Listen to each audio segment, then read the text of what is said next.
రోజుల పెళ్ళి అమ్మండి పెళ్ళి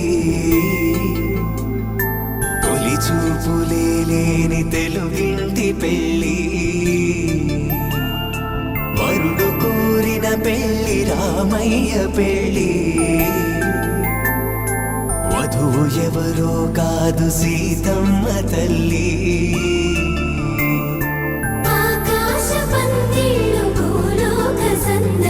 శ్రీరస్తు పెళ్ళిళ్ళు శుభమస్తు నూరేళ్ళు